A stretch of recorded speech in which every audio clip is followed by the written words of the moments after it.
Good morning, and welcome to a rather warm, beautiful Djuma Game Reserve. It is one of those fantastic mornings. We have the most incredible sunrise this morning, and it feels as though it's going to be a wonderful day. A hot day, but a wonderful day. Now, my name is Tristan. On camera today, I've got Senzo. There we go. There's the three fingers, as per normal. And remember, we are coming to you live from South Africa. So, if you saw anything on the Dam Cam, for those of you that do watch the Dam Cam, hashtag Safari Live or YouTube chat to let us know if you did see anything. And for everybody else, well, if you want to be interactive, ask questions, or just say hello, you can use the same format. Now, the plan is for this morning is maybe to try and see if we can't find a spotted cat. You know that I all have an addiction to it, and it's the way I kind of go about things. So I'm going to try and head down towards the southern boundary, just see what's happening down that area, just check around some of the water points. It is still very warm this morning, and given that the sun has just risen, I would imagine we're going to get a situation where a number of animals will go for an early morning drink, and so hopefully we will find something. There are a few animals that have been drifting around on quarantine. The Wildebeest, as you can see, are just making their way off quarantine at the moment. So the Djuma migration is starting to kind of head down towards some of the thickets. They've spent most of the night on the quarantine open area, and it's now time to start getting into some shady areas. I think they know already that it's going to be a warm one. You know it's warm when you wake up and it feels a little sticky out here, so it shall hopefully be a wonderful morning. We're going to have to try and find, I think, our predators and various other things quite quick, because I think they're going to fall asleep very shortly given the warmth that it is. Now, I do hear a squirrel alarm calling, but I can't see what it must be alarm calling at, given that there are impalas, wildebeest, lapwings, and all multitude of other animals all spread out in this area. And so if there was something that is a predator on the ground, there's no ways that it's going to be able to get in between all of this without any issues. Right. Sens, what do you think? What are you feeling this morning? What's in your bones? Leopard is in your bones this morning. Same here, Sens. I think we're going to find a leopard. Hopefully we'll find a leopard. I'm always up for a bit of spotted cats. Now, I believe no felines were seen at the dam last night, and I'm quite surprised. I would have thought that Thandi, given the proximity of her den, might make some appearances on the dam cam, but I believe she hasn't made an appearance yet. I think she's using Buffalo's Hook Dam more than anything else at this stage, so maybe in the next few days we might see something on the cam. I hope that she's still in that area. Obviously, it's still zoned, and so we can't really tell whether or not she's still using that termite mound as a den site, or if she's maybe shifted on a little bit. But the only way we're ever going to know is when we bump into her next and she walks around, and if she goes to a different place. So that's the only way for now. But talking about kind of predators and various other things, these wildebeest are about to be probably a huge source of enjoyment for predators. The reason why is because if you have a look at most of them, particularly that one on the far left, you will notice that they are quite heavily pregnant, a lot of them. So a lot of the females are showing signs that they are about to give birth. You can see, look at how distended that stomach is, and so we should have young wildebeest fairly shortly. And young wildebeest are pretty much fair game for all of our predators out here. So you'll find that hyenas, wild dogs, cheetah, lion, leopard, they're all going to go after a baby wildebeest, and we're going to get a situation where they're going to potentially be hunted quite extensively. They did really well last year in that they kept a lot of their young ones alive. You can see these ones now that are walking straight towards us with the fairly straight horns.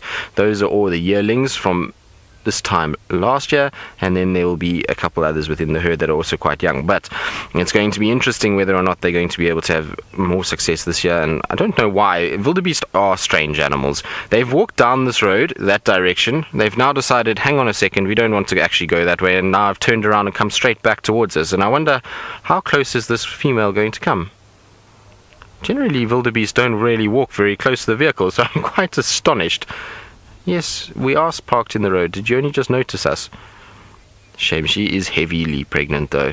I wonder if maybe there's something in the wind, because there's a wind that has just started kicking up now and is kind of drifting around the area. It was very still this morning when we woke up, and there is definitely a little breeze that is starting to blow, and everybody seems to be a little bit more on edge since this wind has started to kind of come up. Maybe there's something that's been lurking in this area during the early parts of this morning.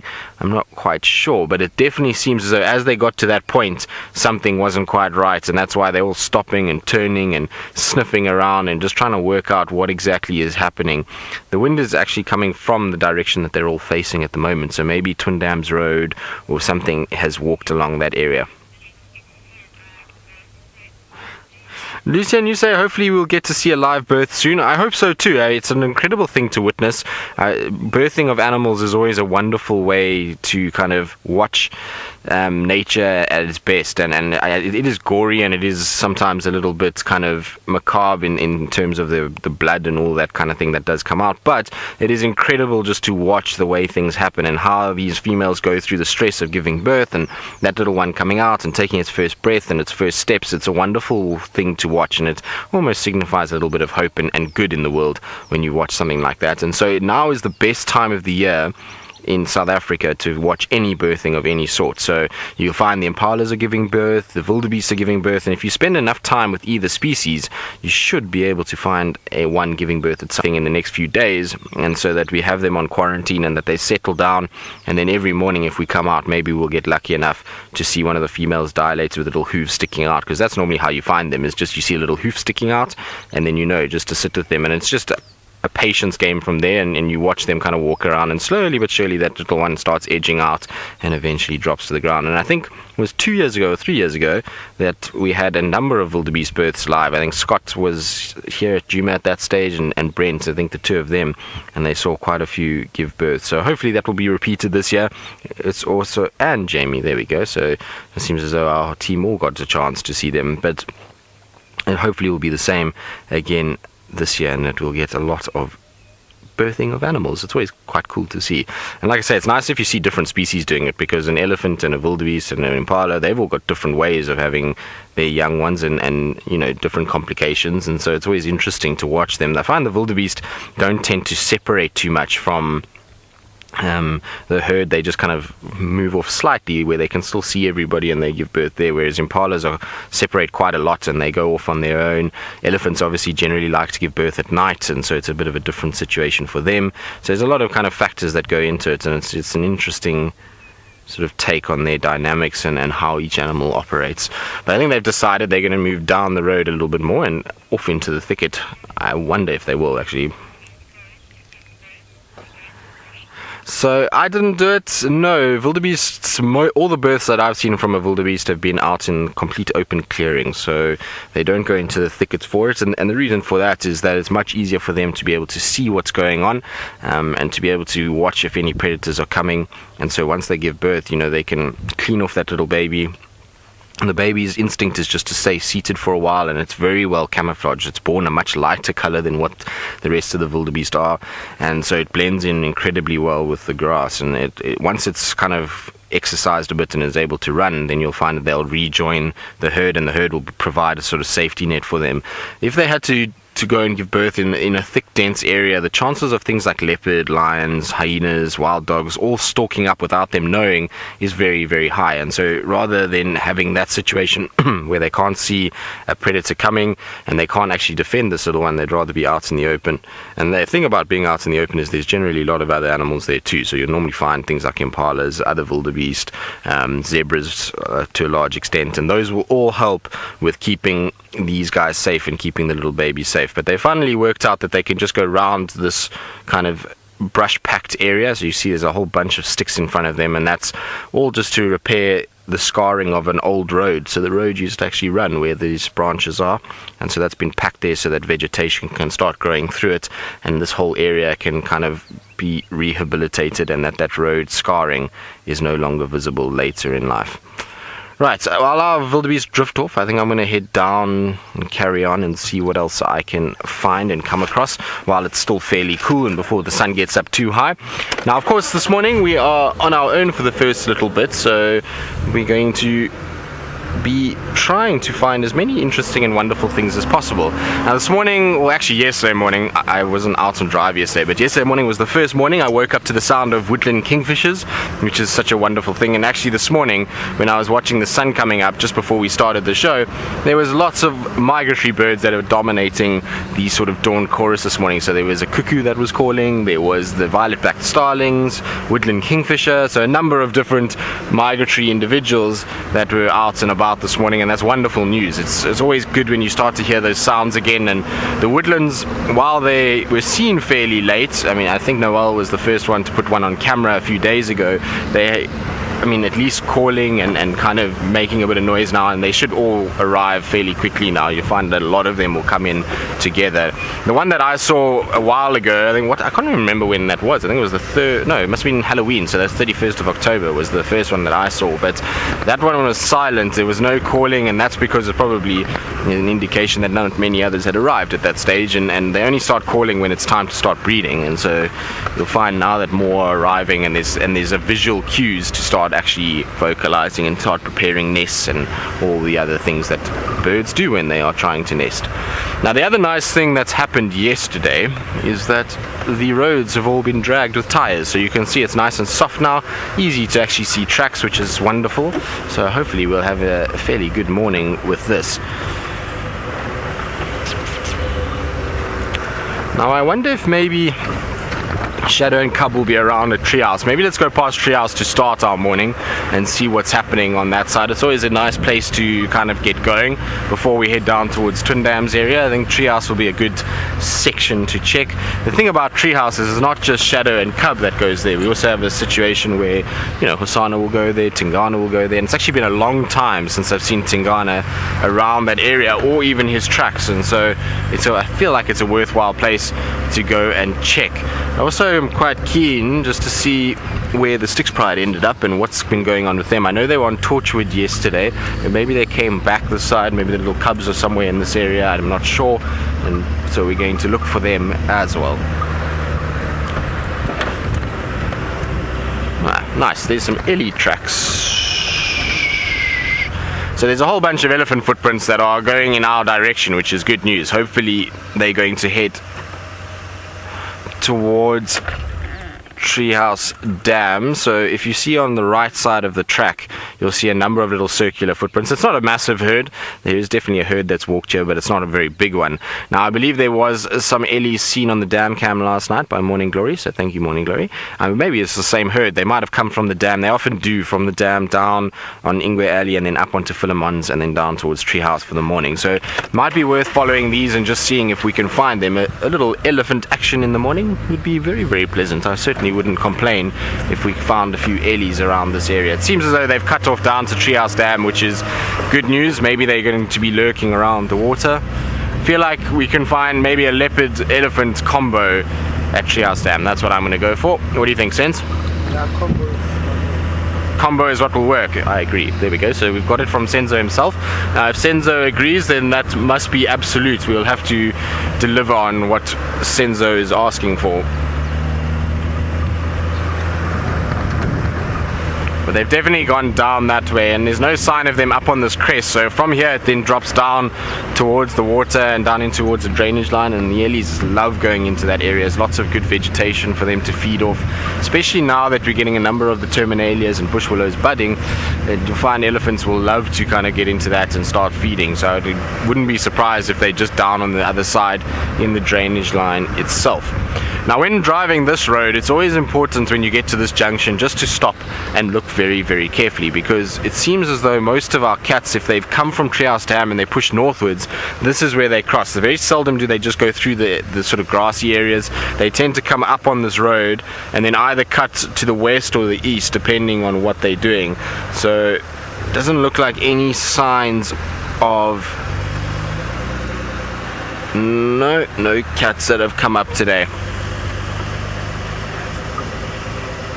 Chilaxian, I hope so. I mean, warthogs are a fairly common species for us. We do have them around. Sometimes can be a bit tough to put on camera. They tend to kind of just run off a little bit and are a little bit shy of the vehicles, but I'm hoping so. Given that it's a warm day, well, going to be a warm day, I think we get a situation where probably find them coming out just now, and maybe towards the end of the day we'll have them rolling around and sort of mud bathing and wallowing, well, maybe not end of the day, but end of our drive, should I say. And so we might find them around water points at that stage. Well, that's what I would imagine anyway. Otherwise we'll check. Quarantine sometimes has them in the late mornings. Where else can I have a look for them? There's a few that are around Twin Dams, but I'm sure we'll be able to find something. I'll try my very best to find you a warthog. I think Chitwa Airstrip's not a bad place to go and look, so if we're having a quiet morning here on Djuma, then definitely can head towards Chitwa Airstrip and see maybe if they have anything on their side of the world. Now, I suppose I should turn on my radio for game drive, shouldn't I? I've been kind of driving around talking so much that I forgot that I actually have to do this thing called game drive, and we'll just try and see. I think the problem is that the radio is actually not working very well, but anyway, we'll have it there in case we need it and in case we need to talk to somebody. Now what are these tracks over here? Now, when you're driving along, it's always nice when you see little paw prints. Paw prints, of course, could be for a multitude of species out here. We could get things like hyenas, of course, that walk in these areas, and then obviously leopard and lions. Now, on my left side of the road, just kind of coming and meandering around that corner, is a nice sort of indication of paw prints. What they are, I'm not quite sure just yet. I'm going to have to try and have a little look as to what exactly they are. So I'm going to just reposition ourselves slightly. I think that they are hyenas, just judging by the way that the gait seems to be out like this. So your paws seem to be facing on an outward point. Something like a leopard would be very straight and would be walking like that, whereas hyenas tend to be a bit duck-footed. But let's just double check and make 100% sure before we do anything. Let's see. So definitely hyenas. Now that I can get alongside it, if Sens, maybe if you can do that one over there for me. One of these, any of these actually, it doesn't really. But maybe these two is probably a good one to start with.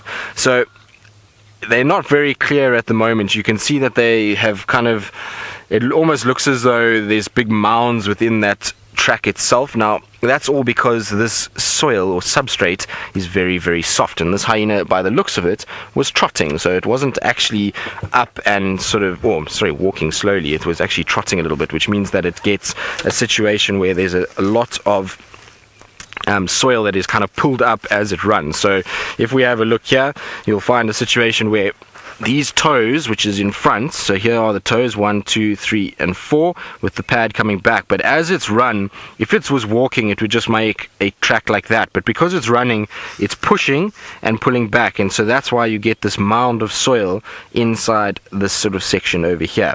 Now the reason why I know it's hyenas is much like I explained just now, the duck-footedness of what these hyenas have. If you look at this back pad over here, the toes are pointing out in that direction, and these toes are pointing like that. If it was a cat, we would have a situation where the toes would be going forward in that direction.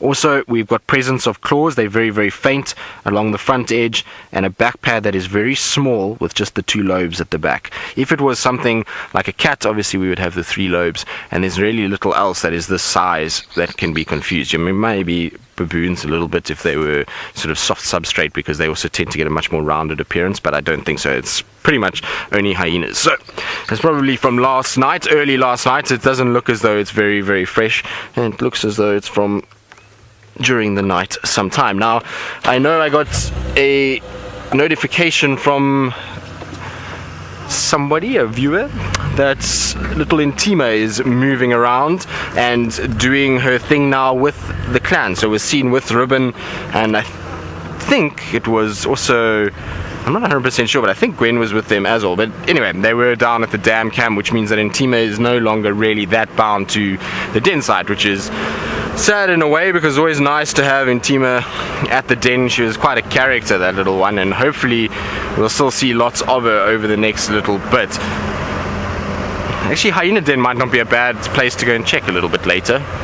If we have no luck around these pans, maybe Hyena Den is not the worst. Now, our elephants did come down and drink. Their tracks go down to the water.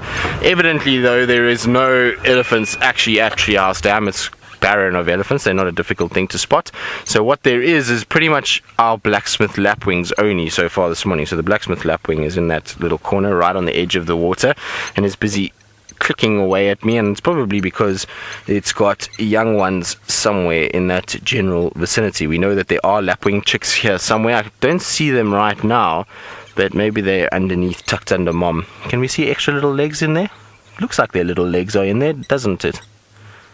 Yes, it does there. So I think the little one is underneath the mother or father, it depends. Either one will take turns in looking after the chicks, and you'll find that they do this. Oh, there's a woodland kingfisher as well.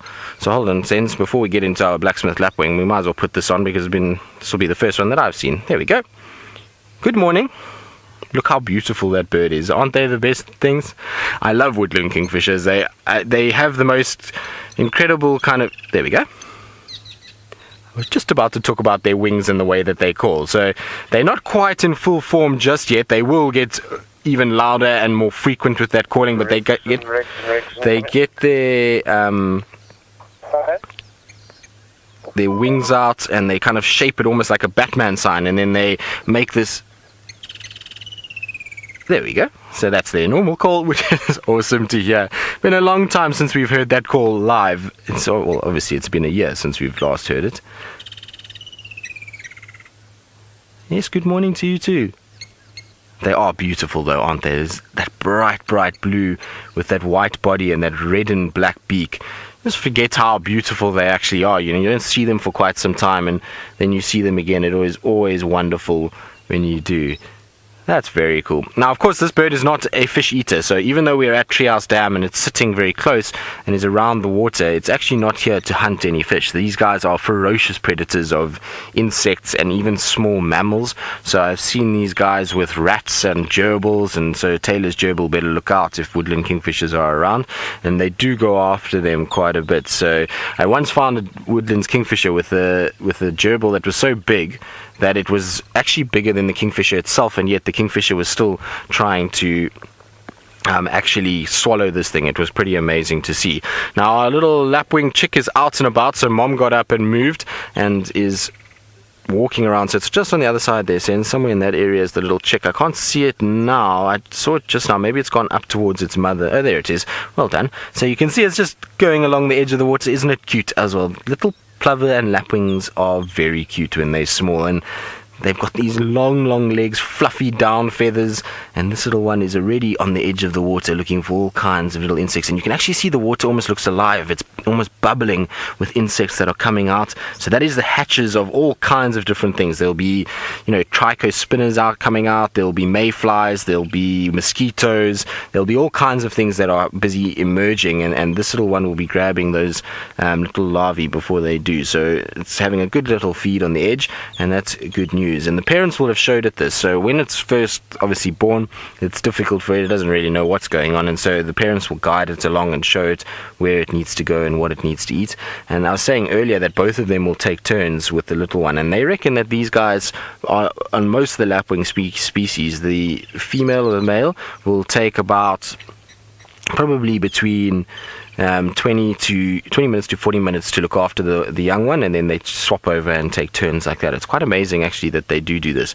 Now, I just missed it, but basically that's woodland kingfisher was sitting there, and the lapwings actually dive bombed it. And I wonder if they're doing that because this woodland kingfisher is essentially, could potentially, or should we say, hunt this little chick. Wouldn't that be quite something? And I wouldn't put it past a woodland kingfisher. They've got this serious beak, and a little chick like that might be fair game to a woodland kingfisher. And if you're seeing parents like blacksmith lapwings dive bombing woodland kingfishers, you know that at some point they must have preyed upon their young one, because blacksmith lapwings are fairly relaxed with most other birds. They don't really dive bomb too many people, but if there's something like a kingfisher around, then generally that could happen. Now they've come back.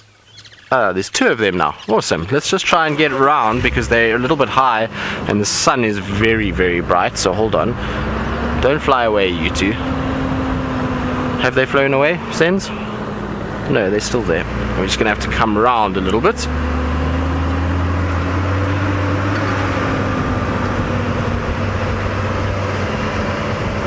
So, William, you say you're confused. Why do kingfishers not eat fish? Well, some of them do. There's some kingfishers that eat fish and other kingfishers that eat insects and small mammals and these kind of things. And so the ones that are not eating fish, the reason why they don't eat fish is because they are migratory birds, and it's very difficult sometimes to always find fish while you're migrating. Much easier to be able to find insects and things like that, and there's probably a reason why they do migrate. But it's just the way it is. There's maybe be too much competition if there was too many kingfishers that ate fish. At the end of the day, if you have giant pieds, woodlands, striped, brown-hooded, if they were all fish eaters, there would be a lot of competition around water points. And remember that where we are in the savannas is a fairly arid area. It's not like we have massive amounts of water, and so it makes sense that there are some that don't feed or fish itself. But the two of them are right at the top of the tree now, so nice to see. It's not only one, we're getting a 2-for-1 combo special on these guys this morning, and so hopefully they will do a little display for us. Oh no, it's gone down. Let's see. Just want to see if it comes back again, because sometimes they do like a little flight around and then they come back into this area, or that one might go and join the other one. But listen to the lapwings. The lapwing's going to go and land much closer towards its chicken. They're making a lot of noise because they're not happy about these woodland kingfishers being around at all. And like I say, it wouldn't surprise me in the least if they went after that little lapwing. It would be pretty traumatic to watch, but it is not a surprising thing from a woodland kingfisher. Now, that's why the adult is making so much noise, as though there's another predator here. You'll often hear them making this much noise if they see something like a leopard, but it's because of the fact that, there you go, you see it's chasing the kingfisher. So it just went down there, the kingfisher's sitting, there you go, see, it's dive bombing. So the kingfisher's going to come back up towards there, and then the lapwing goes back towards its chick. Isn't that amazing? You're being a good parent. Well done. It can't be easy when you've got predators from all sides and you know you've got offspring that size. I mean, that thing is vulnerable from everything, from catfish to birds of prey to kingfishers to any small predator like a genet or a civet. And so a lot of work for this poor mother to keep her little ones, or father to keep their little ones safe. Very cool though. That was nice. Always good to see birds interacting with one another. It's not something that we see all that often. Colbert, you're wondering about where the kingfishers nest. Well, kingfishers generally prefer areas where they can, a wooded tree that's got a hole in it, so they'll often take over nests of woodpeckers, or there we go, see, they're being chased again. This is actually quite awesome. We can just sit here and watch this whole event unfold every time that kingfisher comes down towards the water. And a lot of the time these kingfishers, which as though it looks as though they're about to fish, is not the case. They're actually bathing. So they come down into the water itself and they then try and kind of bath and get water on their feathers and clean themselves off. And every time it's trying to do that, the lapwing is going after it. But getting back to the nesting areas, they generally like holes in trees. So like I say, woodpeckers, barbets, those nests are often utilized by kingfishers. They like to be inside a solid structure, so you'll find them often in areas where there's some sort of crevice or hole in a tree itself. Let's see if this one comes down again. Looks like it might.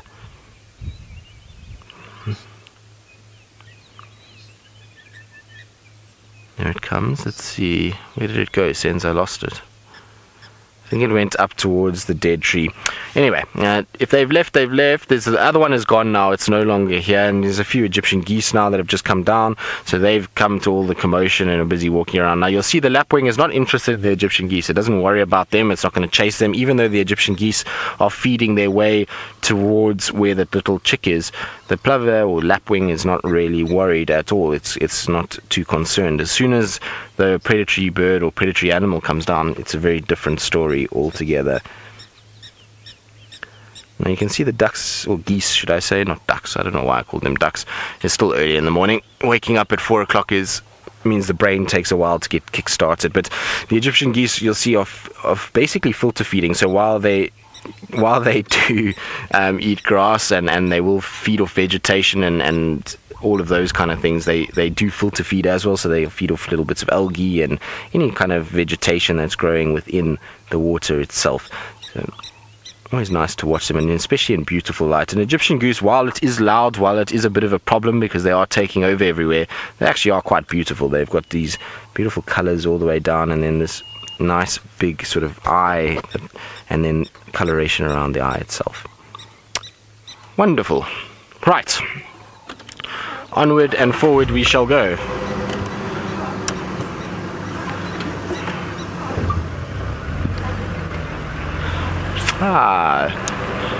It sounds as though the Mara apparently is almost ready to go out. They're just doing their hair, and so with Taylor McCurdy that might take a while. Scotty D not so much. There's not very much hair on top, although lately Scotty is looking like the wild man of Borneo at this stage. He's kind of got long beard, and not that I can really judge because I'm starting to look rather woolly myself, but I think Taylor's the one that will take the longest. And I actually spoke to Taylor this morning. She said that she's looking forward to getting out and about, and is looking forward to giving me nonsense as per normal. It seems as though that's how things That's how our things roll. Taylor always gives me a hard time, and well, I give it back to her quite a lot of the time as well. It's always in jest. We're never really being too serious about anything that we say to one another.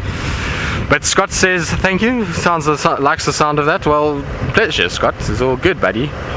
Looking like the wild man of Borneo is not the worst thing, especially if you're a safari guide out in Africa. Looking a bit rough and rugged is the way that you should look, I suppose.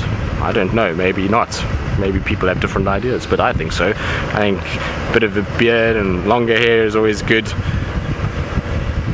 Personal preferences, I suppose.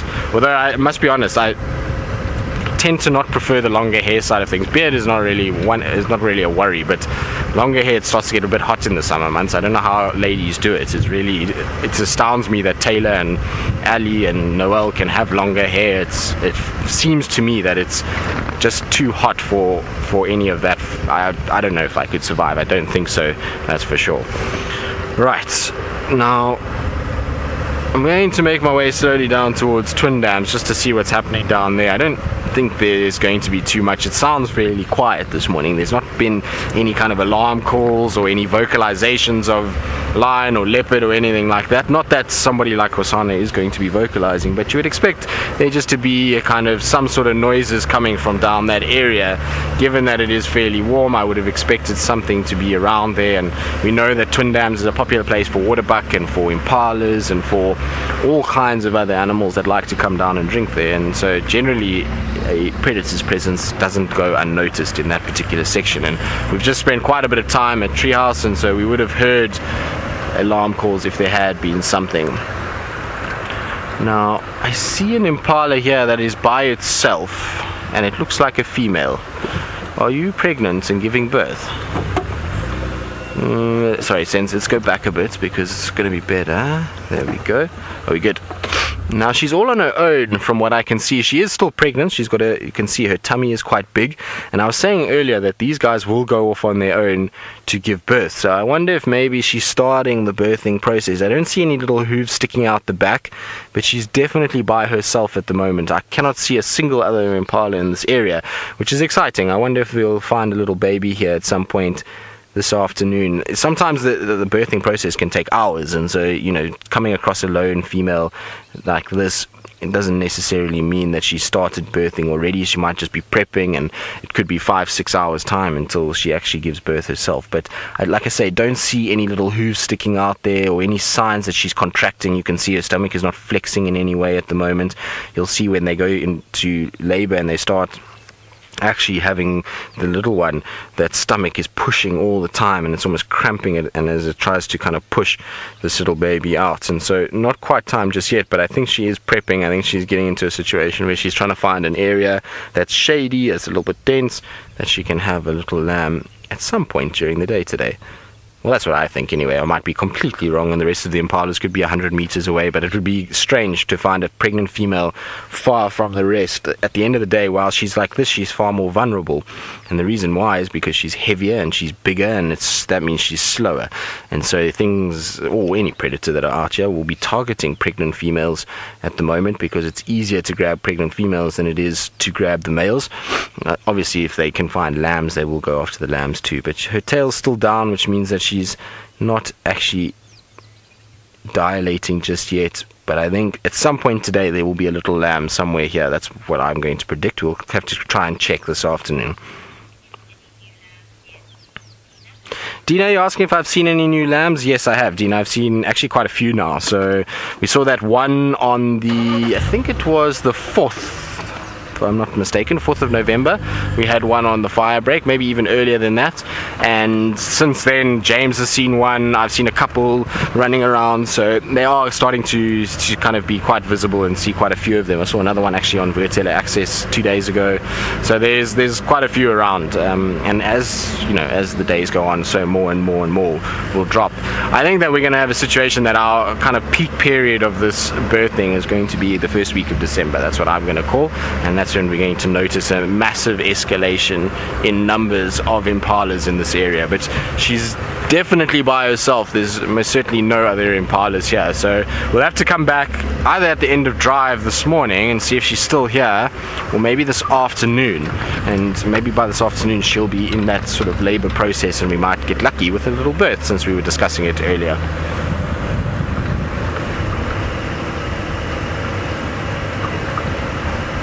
Corbett, fairly regularly if they can. At the end of the day, hunting of a mother that is giving birth and is in labor is much easier than not. You know, she's very slow. If there's her young one hanging out of her, it's not very easy for her to run at all, and so if they can come across it, they will hunt it for sure. Now, what has gone on here? The elephants have been around. This tree was standing a few days ago, and the reason why I know that is because Janet Jackson's house is behind me, and while I was kind of looking inside the hole, we normally have a bit of room on our left hand side to move, but there has been somebody that has been naughty and pushed a tree onto the road. It's a big knobthorn. It's also quite an old one, so it's not actually, it doesn't even look as though it's kind of done too well in life. It looks as though it's a little bit on the sort of tatty side, but interesting. You can see why the knobthorns take such a punishing, is if elephants are able to push down knobthorns with that size sort of trunk and root structure, you can see the roots going off to the right there, then you can see why they can cause a lot of damage. The other thing with this particular tree is if we actually look at the base of the tree, you'll see there's a whole massive part of the bark missing, and there's tiny little dotted holes all over that area. Now those dotted holes are from wood boring insects, and so what's happened is they have bored in, and you can see it's very old, that section. I mean, it's got fire damage, it's got sort of bleached by the sun, and so a number of insects would have tunneled all the way through, and that's probably what's happened, is that they've eaten all the way through. They've caused a lot of weaknesses and cracks, if you want to call it, or fissures inside this trunk, and so when the elephant has come and pushed, it's been far more structurally weak than it would be if it was wrapped up in that bark. And so even though this elephant pushed it over, the elephant that stripped that section of bark all those years ago is probably the one that actually condemned this tree to probably dying and being pushed over like this. Quite sad though when you see an old knobthorn like this that is on its side. It's still obviously was growing, and when you see one falling over, it's never the best thing. Now the reason why I say elephants is because you can see the damage on the actual feeding pattern of elephants on the branches just behind us here. There's a number of places where ellies have eaten. You can see the light coloration, and they were after the leaves of this knobthorn. The knobthorn has nutritious leaves. They're very, very tasty, and you'll find a lot of different animals try and eat young knobthorns, but older ones like this, you know, they can't reach, and so elephants push them over to be able to get to those leaves. Sad. Actually, I never like seeing big trees like that down. It's fine when they break little ones and they kind of push over more common species, but when you see them pushing over big knobthorns like that, I get a little bit sad. I think it's kind of an era garden. That's a tree that has been around for many, many years.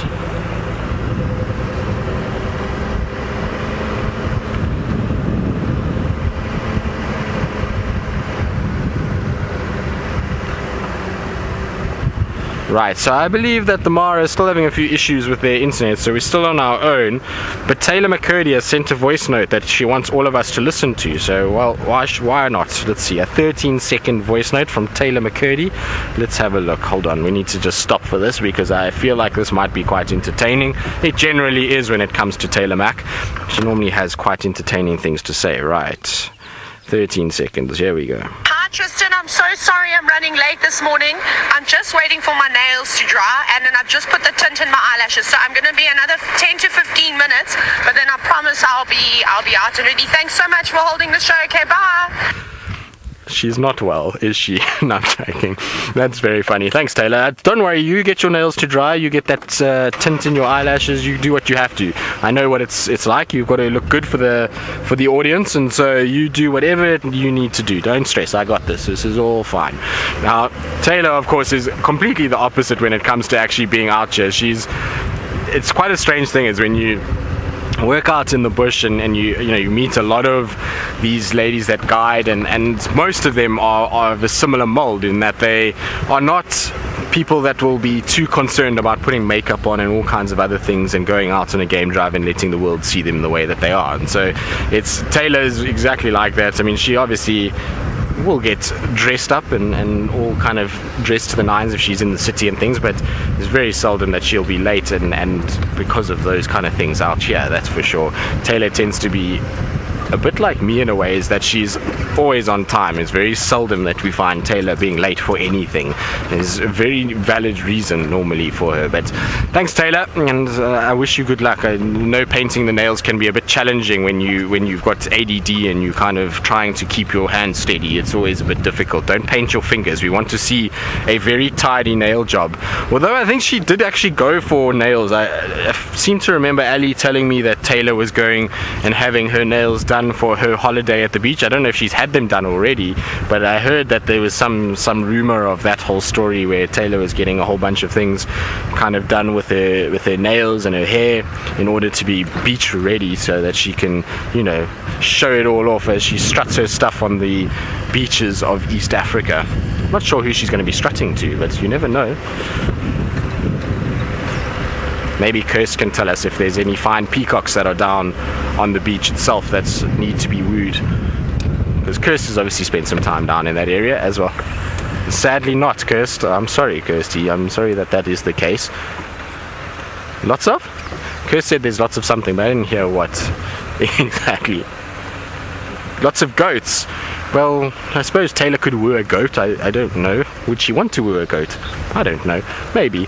I believe Taylor's also had lots of marriage proposals already in Kenya. She was telling me about all the bracelets that she's received since she's been there, and she thinks she's married to about 4 different people now because the bracelets have all been given to her, and she thinks that these are signs of her actually being kind of wed to somebody, but she's not 100% sure, so she's just going with it and hoping for the best. It's quite entertaining.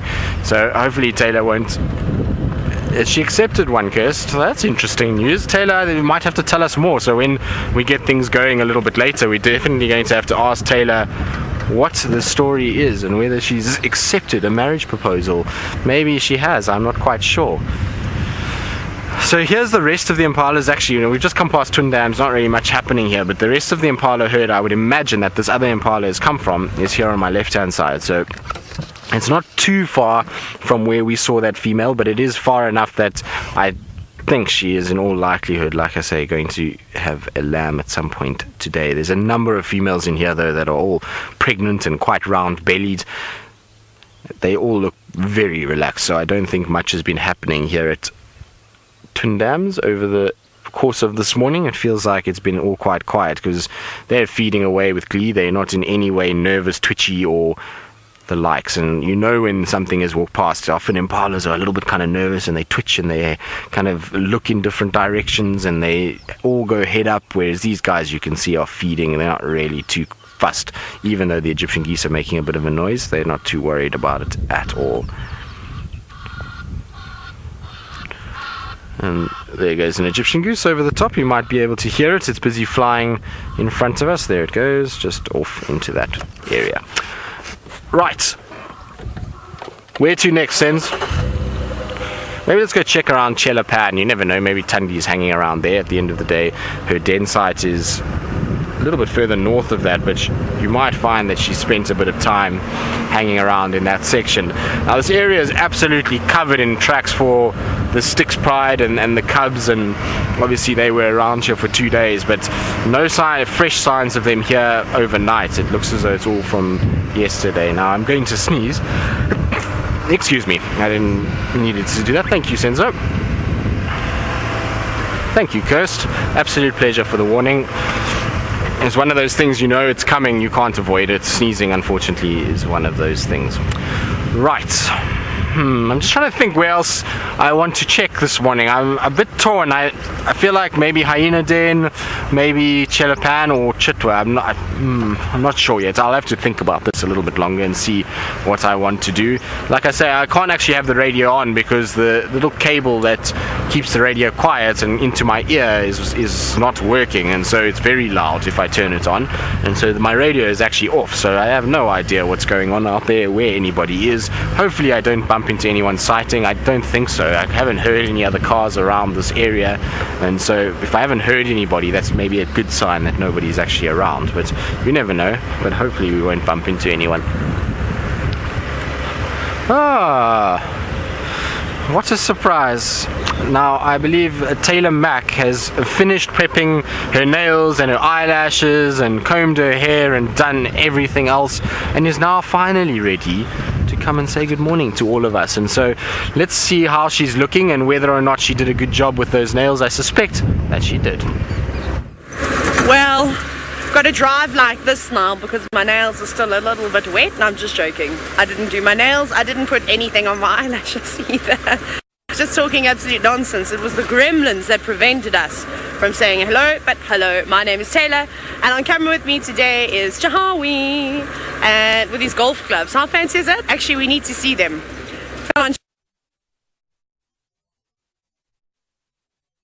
Golf clubs, because you know, you never quite know when you could have time for, you know, quick 9 holes. Clubs are in the back.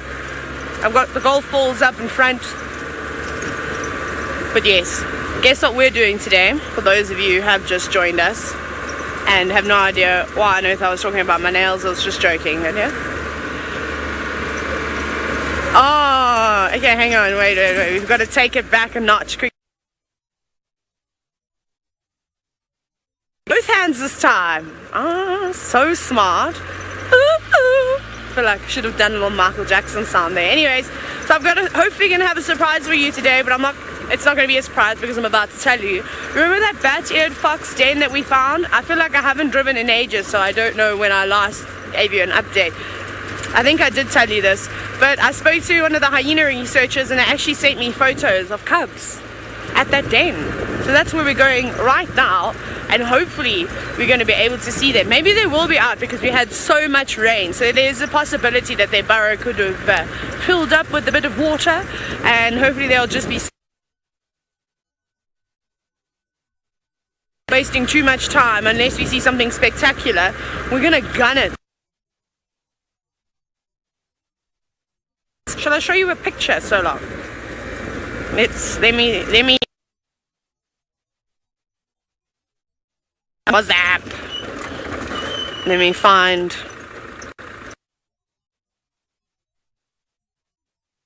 It's so slow. Where is? Hang on. Now I've got to find it. Did I delete it? No, surely I would not have been so stupid.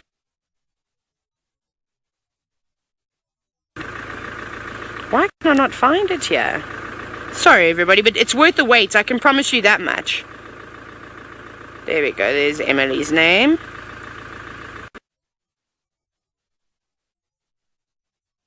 But we'll try. And she also took a cell phone picture off the back of her camera, but if you look to the bottom left, you may be able to see it is. How exciting! And they look very relaxed as well. Right, so I don't think we should hang around here anymore, and I'm sure that you all will agree with me. Let's go racing. Shall we Ferrari safari? No, we won't. We cannot Ferrari.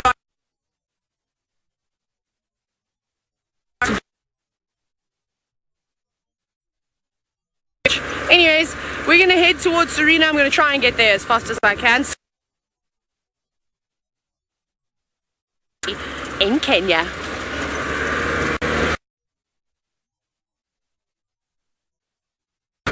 My name is Scott, as Taylor just said. I'm teamed up with Manu on camera today.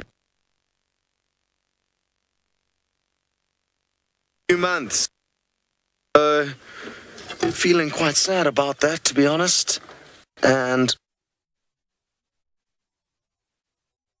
final adventure with all of you, exploring what is one of the most incredible wilderness areas I've been lucky enough to spend some time. Beautiful. Another one, there was another one somewhere. There it is. And that's one animal that we really have like to, but they are tricky animals to follow because they are endurance athletes. They often move at a trot or a jog, and that does make keeping up with them tricky. Heard of Topi with some youngsters. We roared after it, and by the time we got there, the Topi had long disappeared, but the hyena had found some Warthog. Thankfully, the mother warthog was doing a good job chasing the hyena off. And they are quite tenacious parents, the old warthogs.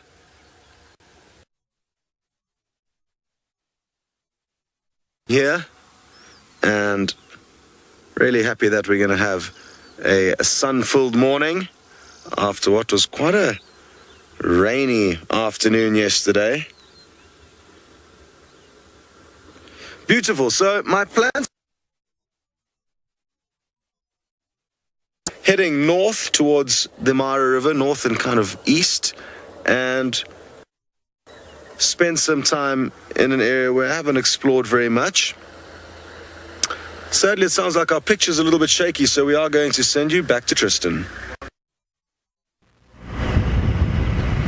Well, hopefully they'll get it sorted out at some point, but at least it's going to be enjoyable for Scotty D. He's going to enjoy his last drive in Kenya for quite some time. He's obviously not leaving us. He's coming just down to Djuma, which is going to be fantastic to spend some time with Scotty. When I was training, worked with Scotty and obviously got to know him quite well there, and then haven't really had to spend much time with him since then. I mean, I've obviously seen him around, and we've had a few braais and barbecues and things, but otherwise haven't seen too much of Scotty D lately. So it's gonna be nice to catch up and nice to spend some time in the bush again together. He's always a really good guy to have around. He's very enthusiastic about everything that goes on out here, so you're always, you know, looking at little insects and things like that. So it's going to be fun to have him back, and hopefully we'll have a good time as we negotiate Djuma together. It'll be very cool. And so obviously James also heads back to the side, so it's going to be full house soon. We're going to have a number of us this side, which is good. It means that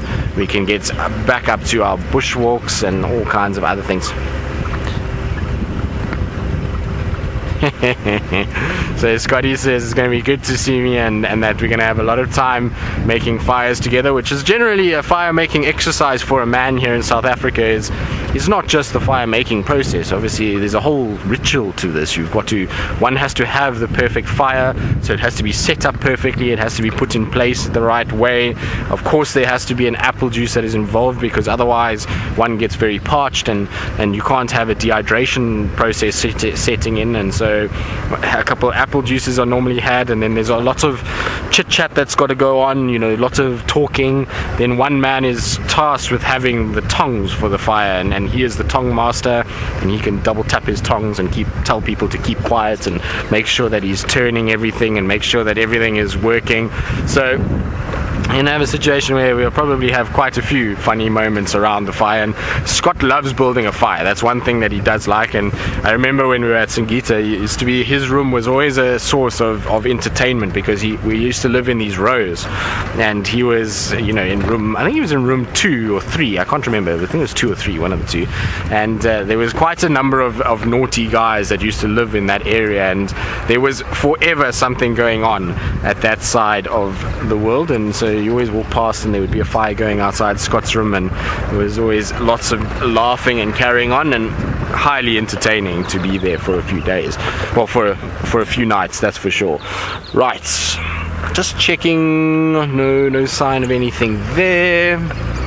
Wonder if it's maybe not worth going past Gallagher shortcut, that area, for that lioness that Steph saw yesterday. Maybe she's got her cubs out here somewhere, but I don't know. You never know. The last tracks we had for that Nkuma female with her cubs was going into that drainage, so maybe yesterday she was there just suckling them and looking after them. It might be worth just going and actually checking out. Funny enough, I didn't even think about it until now. I just remember now that Steph walked into a lioness yesterday morning, so I'm going to try maybe have a look around for her. I believe the Styx Pride have crossed south into Chitwa and then south into a nets from there. Sounds like Tumba is on a nets as well. And then there was a male leopard apparently, I'm not sure who, I think Tingana was also seen at Chitwa last night, but they can't find any sign of him this morning. So there's a couple of things going on Chitwa side, which means we might head in that direction a little bit later. Bella, you want to know what time the lions wake up in the morning? Well, I tend to find that they are animals that like to be up quite early, so 6:45 is normally what time they set their alarms for, and then sometimes they'll push the snooze button until 7, but that's very seldom. No, I'm just joking. Of course, lions don't have any kind of specific time that they wake up. Generally, though, the mornings is when they're actually going to bed, so it's complete opposite to us. They're normally quite active during the night and during the coolness of the evening, and so as it starts to get warm and the sun gets up, and they lose that ability to have an advantage by being hidden in the cover of darkness, they tend to become a lot more kind of sedate, and far less movement happens during the day. So this is actually their bedtime. Their waking up time will be at 6 o'clock this evening, when they decide that it's time to go and maybe have a drink or something like that. Of course, the thing is with cats and with any of these wild animals is nothing is set in stone. So we'll have a situation that maybe there's lions that are sleeping because it's warm, and a buffalo meanders past them at 12 o'clock in midday heat at 40 degrees, and they'll still go after it because that's their nature. Their instinct is to try and hunt whatever they can at whatever point, and that means that they will try and go after things even in the heat of the day. But generally, it's now time that they're starting to bed down and starting to settle down. So it's when we started the drive, I was saying that because it's going to be a warm day, we had a small window to try and find active cats moving, because I think now that the sun is getting up, it's already starting to get much warmer. We're going to have a situation that most of these cats are going to start finding some area to sleep. Talking about cats and, well, not cats in general and lions, but here is something that they would all like to hunt, should I say. I don't know what I was saying there actually, but there we go.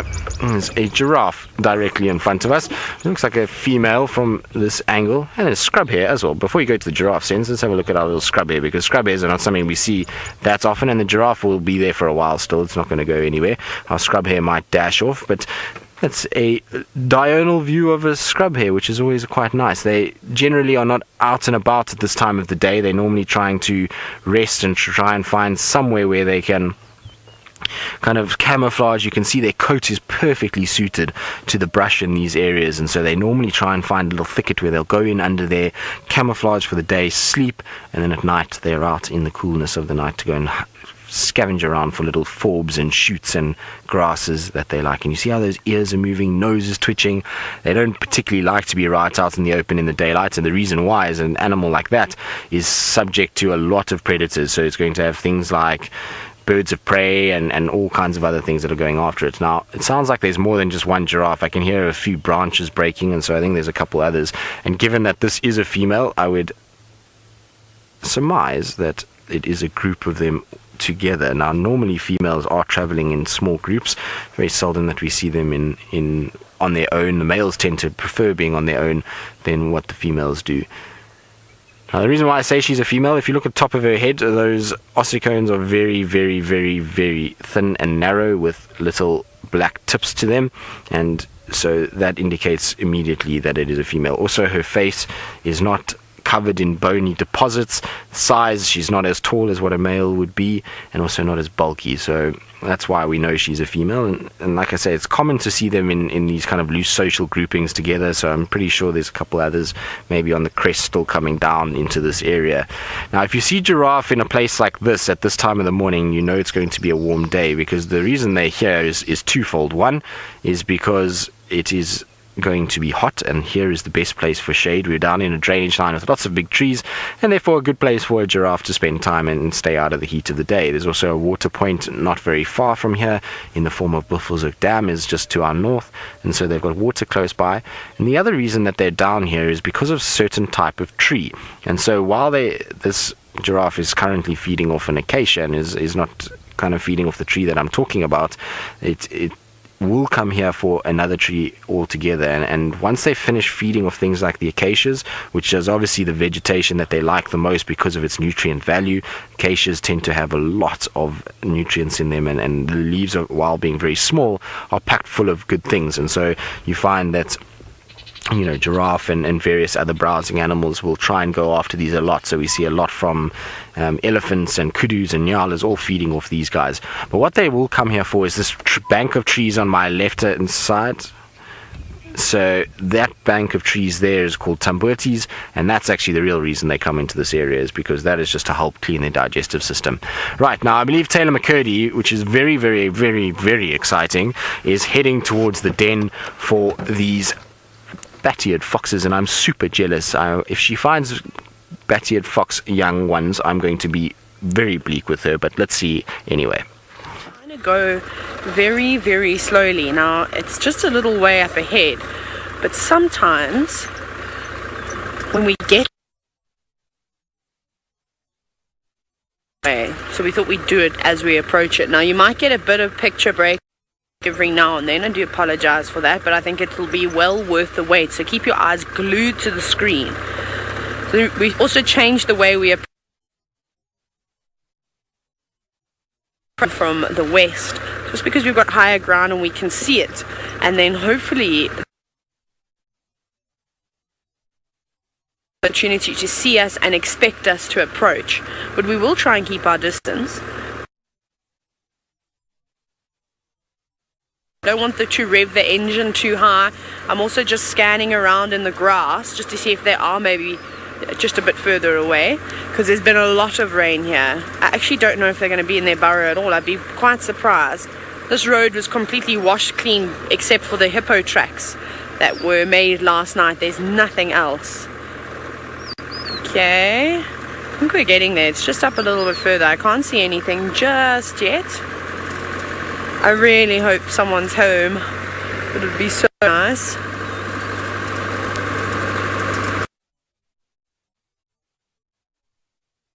I think it's even a little bit further. I might have called you a bit early, but I'd rather keep it this way because it's going to be amazing. Okay, it's around the next bend, I think. No one really knows. Every time I drive this road, it gets longer and longer. Of course, it doesn't really get longer and longer.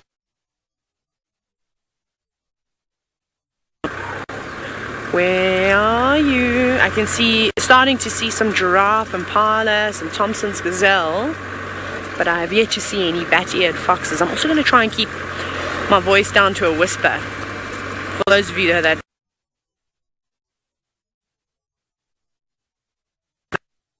I was with those little lion cubs. Okay, so it's around, I think it's around this where this tall grass is. Is it? No. Surely the den didn't completely get washed away.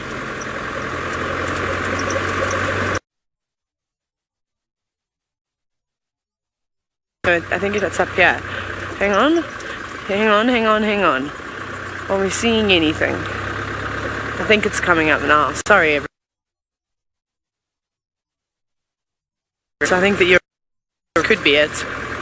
I'm just checking very carefully, because if I do see them, I'm probably going to hit the brakes and stop for a little bit first and let them get used to us. No, it's around the next one. You see, all these little rocky sections that we're getting to look so familiar. Oh, here it is.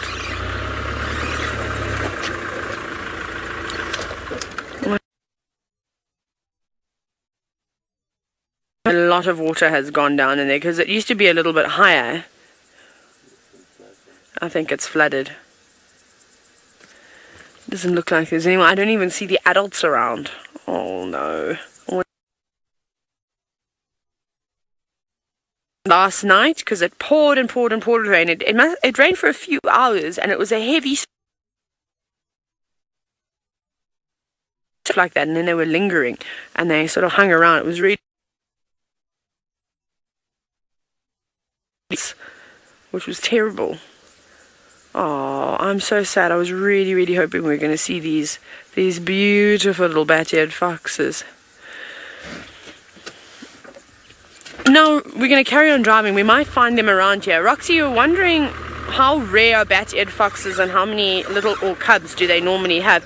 So bat-eared foxes aren't that rare. It's just because they're a small predator, they're quite shy. It depends on what areas you go to, like the populations here in the Mara Triangle and the Masai Mara National Reserve, and I presume the rest of the conservancies in the area are very, very good. I've never seen so many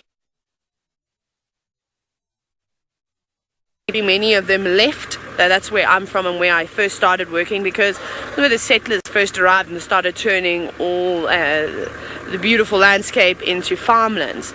And of course farmers don't like little predators and things, even though they're not really going to go and kill a sheep, but if they eat anything that's maybe been poisoned. Never seen one. I don't know if anyone's ever seen a bat-eared fox. Well, not guides that I know. There might still be some. If you go to places like Kalahari, you will see them as well. But there definitely are bat-eared foxes around. Maybe we can ask Tristan and see what he thinks, if he's ever seen a bat-eared fox in the Sabi Sand before. And speaking of Tristan, I'm going to send you back across.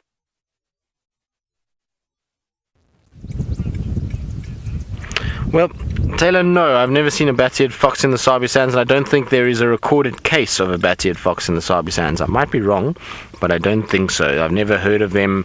It's not the right area for them as well. We're in quite a wet, well, not wet, it's wet in comparison, I suppose. In Mara it's wet as well, but for some reason we just don't see them. They tend to be restricted to the more drier areas of South Africa. Why, I'm not quite sure. It would be interesting to know, but as far as I know, there's no recorded case of a bat-eared fox in the Sabi Sands, which is a shame because they are such cool little things. I love those bat-eared foxes. I absolutely am jealous and envious that Taylor is trying to find a den site for one. That is very, very cool. But we are at Buffelshoek Dam. It's all fairly quiet. There's not really too much going on. There is a hippo that is sitting there. Now, I'm not sure which hippo it is. Maybe it's Scuba Steve, but it's not behaving like Scuba Steve, which means it's probably not then. But it is just the one hippo inside here, and this has been a fairly common trait over the last few months. It's surprising because of the lack of water that is around. I would have thought we would have had at least a sort of family of hippos that would have found their way into this area and eventually kind of just settled here. But it seems as though for some reason Buffelshoek Dam just doesn't house a lot of hippos anymore. There's obviously a lot down in Chitwa Dam, and I'm sure there's quite a few in Kyamanzi and Big Dam up in the north of Buffelshoek. Those are two big areas that often house a lot of hippos, and so maybe that's where they are at the moment. But the water conditions are fairly good, and actually I suppose it's a blessing in disguise, because too many hippos in watery areas like this are a problem, because they defecate and obviously make a lot of mess in the water, which causes algal blooms to grow, and you then get a situation where it can affect the water quality and even poison certain animals that come and drink from it. And it happened at one of the other dams in this northern Sabi Sands, a dam also called Big Dam, not the same one that's in Buffelshoek, but a little bit to our west. And that dam had the same issues. They had an over sort of abundance of blue-green algae, and it caused a bit of poisoning, and actually a zebra died from it. So they have to be very careful with the amount of hippos and things that live in these pans, particularly during dry periods like what we've had over the last few years. It tends to be compacted by that. You know, when you've got a lot of rain around, these dams fill up, and there's a lot of kind of flow through. Every time there's rain, the dams kind of go over the spillway and head off into a different area. Right, I think our hippo is not being very obliging, so we're going to carry on and go towards the hyena den. No one's checked it this morning, and so that's where I'm going to head. There's no real updates from anybody either. I managed to jump onto the radio, and so I think we'll go and have a little sort of scratch around. Like I say, maybe we get lucky with this lioness around Gallagher. If not there, then towards the hyena den, and maybe something will come from that area. Unfortunately, our giraffes disappeared. I wanted to stay with our giraffes, but they went into some very dense thickets, and so we couldn't really stay with them for too long. Interestingly, that it's not as warm as I would have thought. It's actually getting cooler now. There's a bit of a wind blowing, and it's quite nippy, the wind, when you're on top of a sort of dam wall like Rufous-naped Dam. It's actually not very pleasant up there at all, so it's better to be going into the vegetation and into the thickets and down into drainage lines. Far less wind down there, and this morning it was actually hotter than it is now, that's for sure. When I first woke up it was a lot warmer. Right, now I'm going to head off towards the hyena den, see what I can get from there. While I do that, it sounds like Taylor Mack has turned her attention away from bat-eared foxes, but she's still looking for flying things that are not bats but feathered friends. And I hope you find. Now, we've got a bird, and it's the only lark that I can really identify 150% all over the continent, and it is the Rufous-naped lark. Isn't it pretty? It has got a very pretty song too. Have a little listen.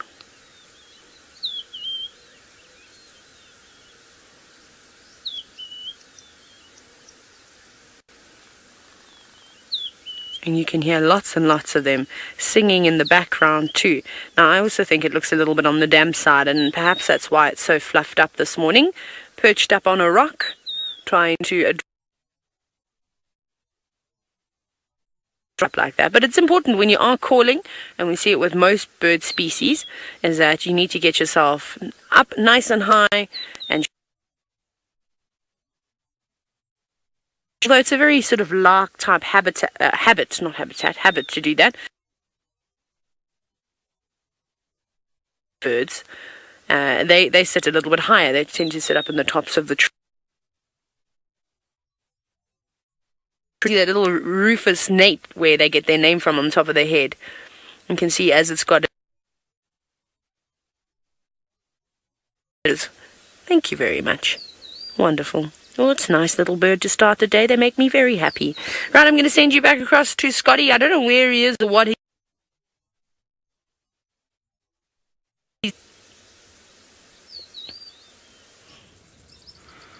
We certainly are having a great day. It is such a beautiful morning here in the Mara, and we've stumbled upon a beautiful various general game, the biggest being a couple of giraffe, the smallest being some Thompson's gazelle,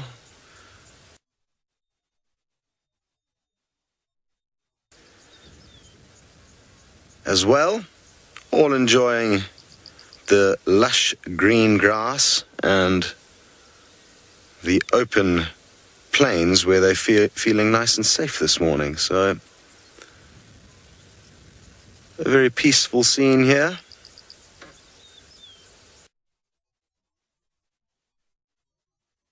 Maybe Thompson's gazelle nestled somewhere in the grass close to the road, so we can how well they can disappear in these very themselves against a little tuft of grass and dissolve into the underground. I'd like to try and find for you guys. It's going to be tricky, but that is one of my...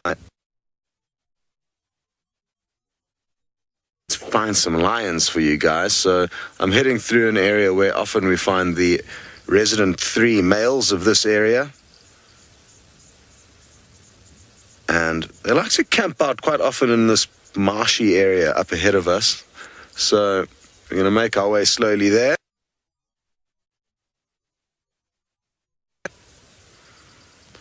Very good. Well, it sounds like Tristan is on the way to a hyena den and would like you guys to arrive with him. Off you go. Well, we would like you guys to join us as we go towards our hyena den. Hopefully it will be active this morning. What is that? Is it just a rock? Looks like it. Thought for a second there was something lying down, but it looks like just a rock. Yes, it is just a rock. No need to panic. Everything is all under control.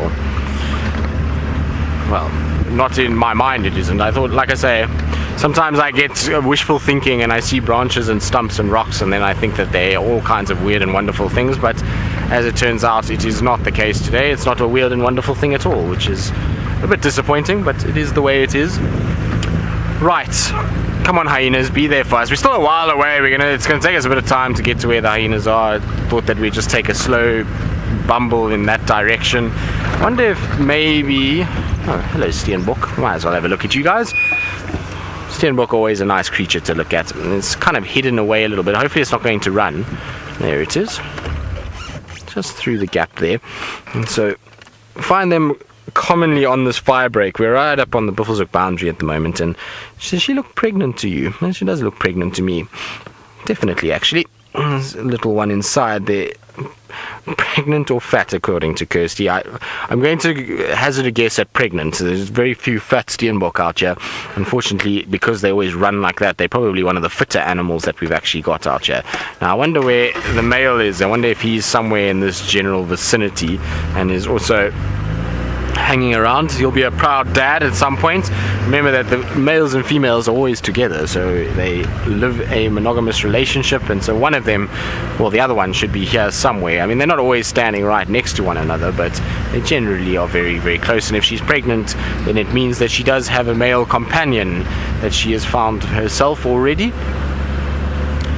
What's been a bit surprising this morning is that we've had very few birds. I would have thought with the nice warm weather and the kind of bit of breeze that is blowing, it would have been good for bird life, but it seems as though it's all been a little bit on the quiet side. I've been looking for some violet-backed starlings because I always like looking at them, particularly if the sun is out. They're generally quite pretty, and anything else. There's also a situation where we should be looking now for any signs of carmine bee-eaters, because they should be arriving fairly shortly. Well, them and the European rollers, they're the two that we should be seeing next, and hopefully they will be around in the next few days. It would be good to see carmines again. They also had a splash of color. James, you're wondering which migratory birds arrive latest in the season. James, I would have to say, if we go on last year, it would have been the monotonous larks. They would have been the ones that were the latest last year. We had a situation where they were very, very deep into the summer that they were here. But of our sort of more kind of constant migratory birds, because the monotonous larks are sometimes we don't actually hear too much of them, and certainly don't get them in the numbers that we had them last year. I would say then the latest is either carmines are often very late, and so are the European rollers, depending on weather conditions. So those would be the two later ones, and then, like I say, if we get monotonous larks, then them as well. There's some Kudus. Let's stop about here, should work. There's a beautiful little Kudu there, and you can see they are also already seeking shelter and shade. So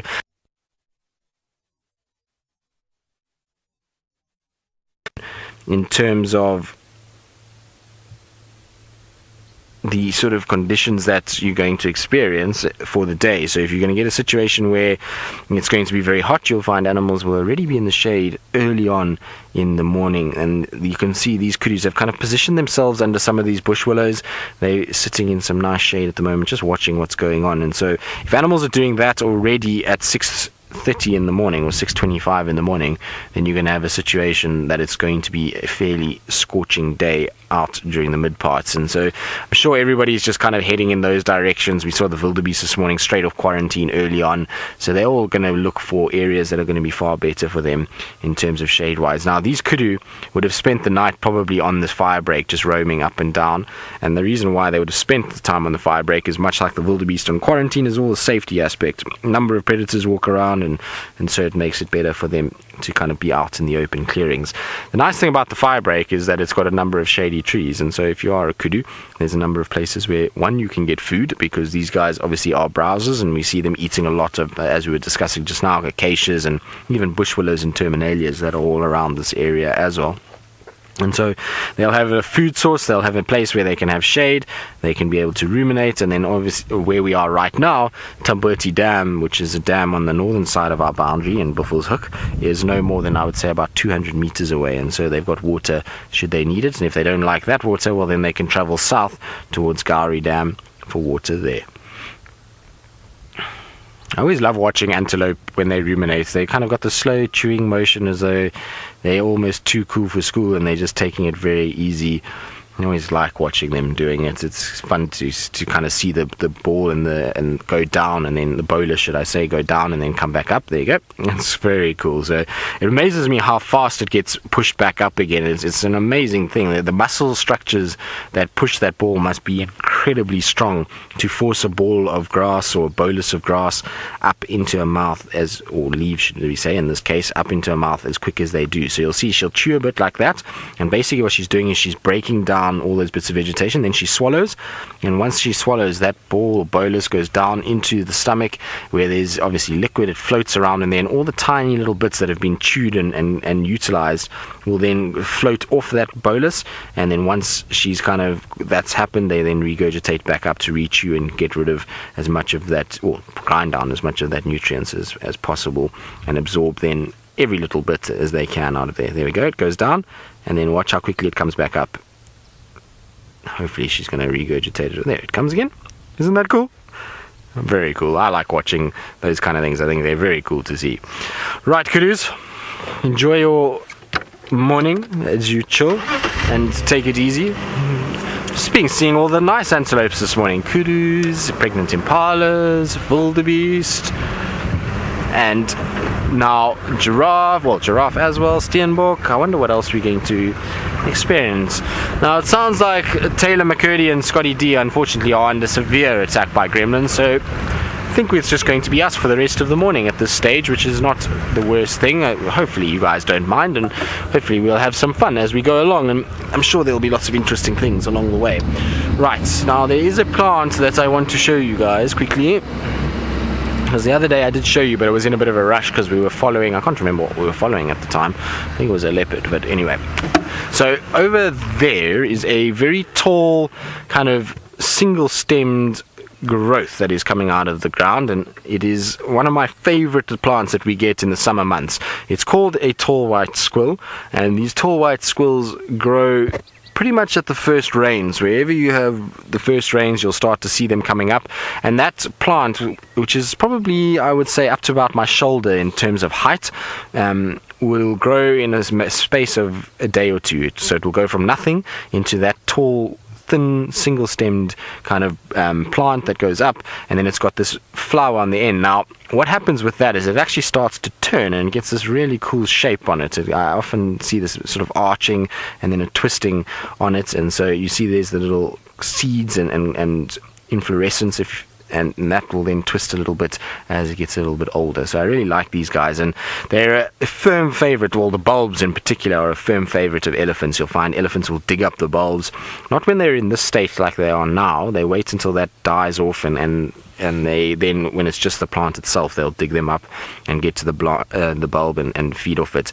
And for us as humans, there's not too much that we use it for, other than that you can make an ink out of it. So again, it's the bulb that you take out, and how the process to extract that ink works is I'm not quite sure. I haven't found anywhere where I read about exactly how it's extracted and how to go about it, but I know that it is used for an ink, primitive ink back in the day. But I really just like them. I think they're just cool plants, and at the end of the day, they've got a fun name to say as well. Tall white squill is always, it kind of reminds me of a squall, and I don't know why that is the case, because ultimately it doesn't look in any way dangerous at all. So, there's an elephant, but hang on, we'll get to that just now. Tony, you want to know shoulder height for me? How tall is that? Well, I'm 6'2", so that would be, I would say that plant sometimes gets to over 5 feet, so taller than Kirsty, and I'm just joking. We give Kirsty a lot of trouble that she's very short, so it's about, I would say about 5 foot is how big those get. So Kirsty says she's not the shortest anymore. Who's the shortest, Kirsty? Is Ashley shorter than you? I wonder. Much taller than Ashley. Okay. Our two redheads are going to battle it out for a height competition, so we'll see actually who's taller. Chris, are you over 5 foot or are you under 5 foot? I can't remember. I think you said you're 5 foot something. Little bit over 5'1". Look at all the Ellies crossing. It's a massive herd that's coming over.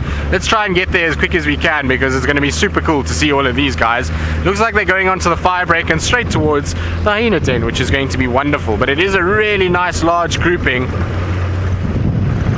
Now it sounds like Taylor has managed to bat off some of the gremlins, so while I race to get into position for our Ellies, let's go back across to Taylor McCurdy, who doesn't have a bat-eared fox, but she has a similar animal that also is small and likes to scavenge.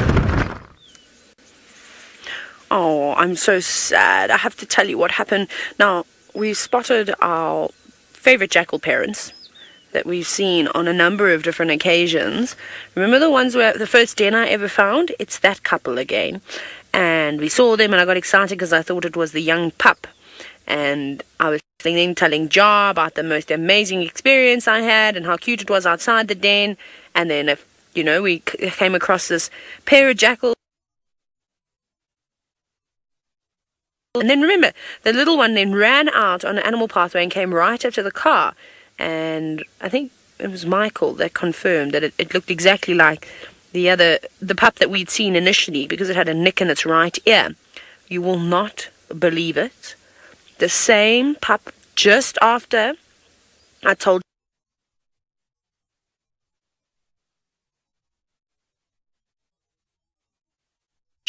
it was amazing. It happened very quickly though. I'm so sorry you didn't get to see it. The gremlins are really nasty pieces of work today.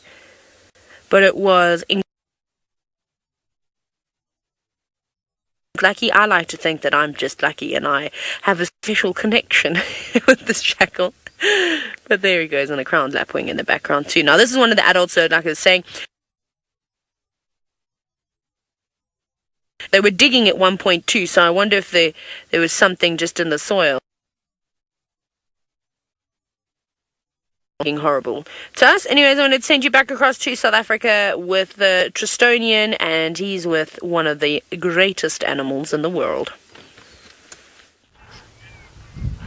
We are indeed, Taylor. I know these are your absolute favorites, so we are with your big gentle giants, the Ellies. And the excellent news about it is, I don't know if any of you remember the tiny baby that we saw at Treehouse Dam. I think this is our tiny little baby that is there, because I remember this tiny baby's mother had one tusk, if I remember correctly, and there is a female here that has one tusk, and that was where the baby was following, although it's now gone to a different individual, so maybe not. But it is absolutely tiny, that baby. It is very, very small. It looks as though it's probably, I would say, no more than a couple weeks old, so it could be that individual, but it looks like it's suckling from a different mom. Is it suckling there? Yes, it is suckling, so maybe it's not the same one. I just saw the one-tusked elephant and I thought maybe just, man, this little baby running past it, so I thought it was maybe the same one, but it doesn't seem to be. But this is great because there's a nice big herd of Ellies here. There's a number of them all together, and what I think they're going to be doing is slowly but surely heading down towards Gallagher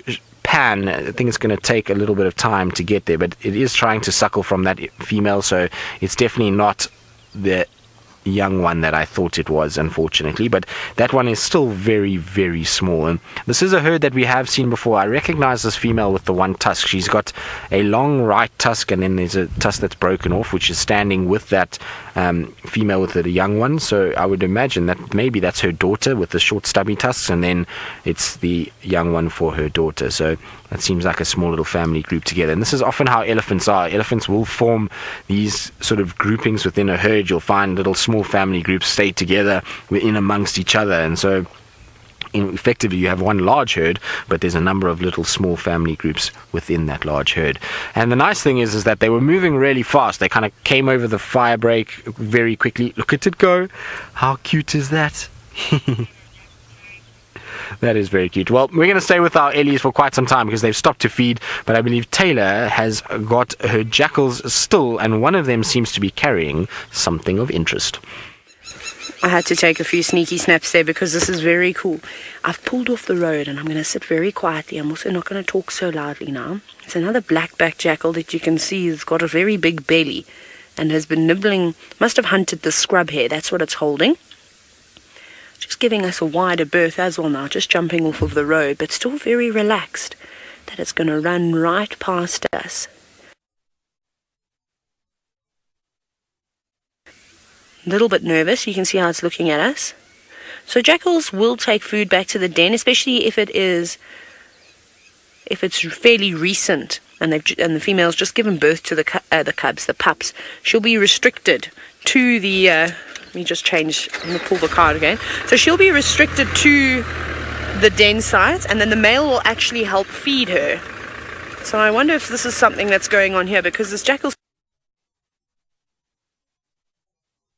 very happy with it. There's also Thompson's gazelle that are now watching it as it runs. How great is that? So it's obviously gobbled up some of that scrub hare. And I don't think a scrub hare is a particularly difficult thing for a jackal to catch.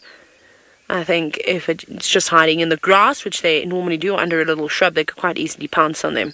Although they're quick, so once a scrub hare does get running, a jackal might find it a bit difficult to try and keep up. They're fast.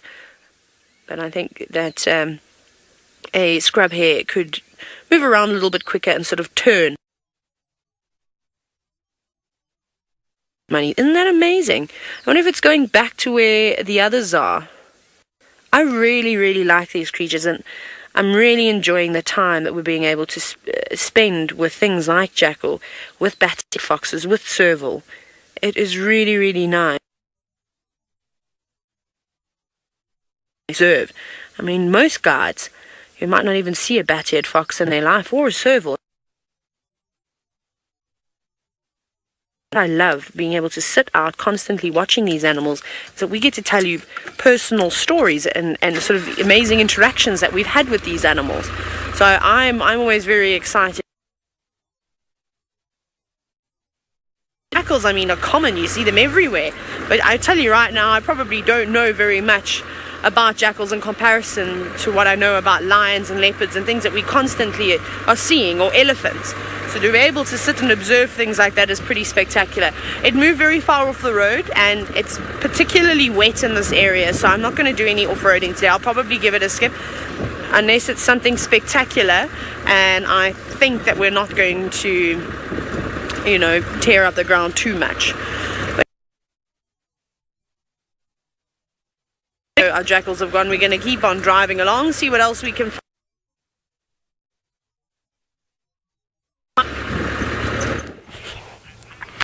Well, it seems as though the gremlins are still giving Taylor a tough time, so I do apologize about that. But that's very cool to see a jackal carrying something. I was wondering if it was maybe going to go back to the den site, but evidently it's a different jackal, or maybe it wasn't even at a den site, I don't even know. But I know Taylor's been following some jackal pups in that area, and I was thinking maybe, just maybe, it was that same kind of sighting or that area that she's in at the moment. Close to the den site, but not there. Okay, thanks, Kirst. Now, our Ellies are slowly meandering through the thicket now. They're going into some dense stuff. I don't know how much longer we're going to be able to keep up with them.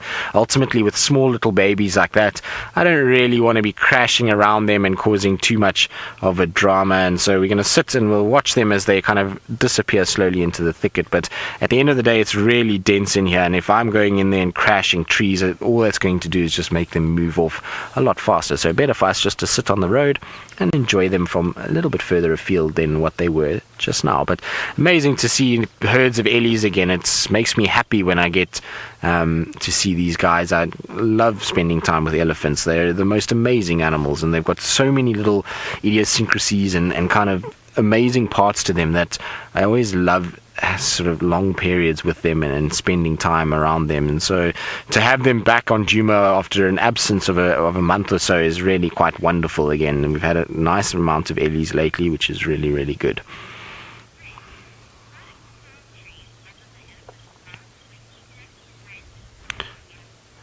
Brent, who is not Brent Leo Smith. Brent Leo Smith is still on holiday. But Brent, you're wondering, why do the thorn trees not bother an elephant's mouth when they feed on it? Well, the thing about elephants is that they have a very, very hard palate and a rubbery, thick tongue, as well as massive crushing teeth. And so what these guys do is if it is a thorn that is very, very small, then all they do is basically they're just crunching it down with those teeth and breaking it with the teeth, and that doesn't actually hurt them. But if their thorns are very large, so if we think of something like maybe a scented thorn acacia, which has got very long, straight, white thorns, those scented thorn acacias, what you'll find the Ellies do is quite clever, is that they'll use their trunk, and they'll take their trunk and they'll wrap it around the branch, and then they just pull basically with that trunk, and the trunk has got very thick skin on it and very tough skin, and so it doesn't actually get hurt too much, and they pull along that branch, and when they pull along that branch, the thorns all fold in one direction along that branch. They then break the branch and they feed it the opposite way, so all those long thorns are actually folded flat facing the opposite direction, and as they feed it through, those thorns do not spike or poke them in any way whatsoever, which is pretty amazing. So the Ellies have got lots of ways that they deal with thorns, but effectively their palates are hard, and they are able to crunch down these thorns without actually hurting themselves at all. And that female that Senzo's just showed you, who's gone behind a little thicket, hopefully she's going to come out now, is massive in comparison to the other females. She's got nice tusks, not as long as the tusks that we see at the Mara females, but for us here in Kruger, she's a big tusk female, and she's large. She's a big-bodied as well. You can see the little one in comparison to her there is very, very small.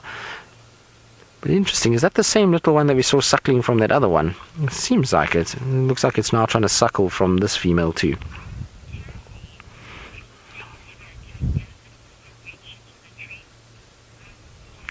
Lol's Candy, wondering if snakes ever attack Ellies when they reach into the trees to feed. I can honestly say that I've never seen a snake attacking an elephant, and nor have I heard of it, but what I surmise is the reason for that, and why snakes are not a threat to ellies when they are feeding off trees, is that you probably find a situation that snakes are very sensitive to vibration, and they're very sensitive to the vibrations that are put down by animals. And elephants are not small, let's be honest. They're a rather large bunch, and they move along and they feed and they crunch, and so a snake that's fairly close by probably hears all this commotion or picks up the vibrations of that commotion, and will then just come down and move off into a different area and try and kind of get away from the ellies and not have to worry about them so much. So I think it's more a case that the snakes sense the elephants and know that they're around, and then decide just to move off and not to worry too much about it. So that's what I think anyway, but I definitely have never seen a snake and an elephant come head to head inside a bush. Right, our ellies are disappearing unfortunately into rather thick, dense brush, and like I say, with the number of little ones around, we had a really nice view of them, and I don't really want to stress them too much at all. Going through thickets like this with ellies is, while it's nice to spend a lot of time with them, and I love spending time with them, it's just not fair on them to go and break a whole bunch of trees and bushes in order to see them and to stress them out with tiny little calves. So we're going to leave them to themselves. The nice thing is that they are heading southwards, which means that this afternoon they should be around. I think they're going to go towards Gari Dam, and maybe then we'll see them around sort of Twin Dams, that area, by this afternoon. 3 youngsters at the Hyena Aubrey's Road, the area. Right, now I'm going to try and just avoid, unfortunately the hyena den has got a whole bunch of people at it and a whole bunch of people on standby, so I'm not going to be able to go there just yet. But I did get a report that there are tracks for the Styx Pride coming north onto Djuma, from going south into Chitwa and then coming back north from Annette's, and so those tracks, they say, are very fresh, and that the Styx theoretically could be somewhere on Djuma itself. So I'm going to head back down into that area and just see if I can pick the Styx up. That would be quite nice to spend a bit of time with them this morning. I'm going to just take this road first though, which is Gallagher Shortcut, just in case there's any sign of that lioness from the Angama Pride that could potentially have been somewhere in this area. I found no tracks crossing the Buffalo's cut line going northwards, but again I was moving quite quickly to get towards the elephant, so I might have missed something along the way. But it seems as though there's another elephant herd around here somewhere, because there's a whole bunch of tracks for ellies moving around this area, which we know are not our elephants we just saw, because our ellies have gone sort of more in a southeasterly direction, not come west towards Aubrey's side. So maybe there's another herd somewhere in this general vicinity, which is good news. More elephants the better. I like them. I think they are fascinating to watch, and like I say, they're always entertaining for us on drive, especially here in Djuma, because we can get almost amongst them, and you get a situation where when you've got ellies all around you, it's just the most wonderful feeling. So it's nice to have them. Now, I haven't driven up this side for quite some time. It's been, I don't know, over a week since I drove here, so before that cold snap and rain that we've had, and it's amazing how lush it's gotten and how green it's gotten. There's much more vegetation than the last time I drove here. It's a far greener appearance, that's for sure. And I love this time of the year when you get this early summer, when you've got lots and lots and lots of vibrant green colors. So you get a situation where you've got, you know, all different shades. So the bush willows have all got their bright greens, and the terminalias tend to be a silvery kind of grey green color, and then you've got, you know, wisterias, and everybody's got a slightly different shade. It's absolutely beautiful. Hello guys, good morning. There's a couple Kudus that we're just gonna drive past. Sorry guys, thank you. So there we go. Kudus are off the road, and we can meander past them and carry on down towards where the Styx are. Well, hopefully are. I hope they haven't gone into Torchwood. That's, I suppose, possible that they could have, but we're going to head in that direction anyway, and maybe, like I say, I get lucky and we'll find them. I think I know where they will go. If they've come in from Chitwa and they've come northwards, I'm hoping that what they've done is they've cut in towards Ledwood and they've gone into that area there. There's a little area that I've found them twice before that they walk on between Mamba and Ledwood, and so maybe they're in that little drainage with the cubs, or they're on their way maybe even to Twin Dams. But given that they've come from Chitwa Dam, I don't think they really need water, so it's more probably wherever the cubs are that they're heading back towards them.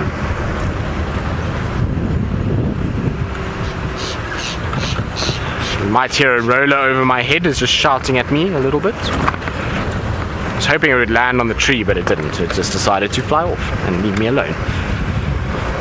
Right, no tracks for this lioness though. I was hoping to pick them up coming out from where we are now, because there's a little path that comes this way, and so I was thinking that if she did have cubs in this area, this is where she crossed in. So Rex was explaining to me where he had tracked her with the cubs a few days ago, and he was saying she went into this drainage line, and so I was looking now hoping that they would come out into this particular section itself, but it seems as though nothing has come out in that area.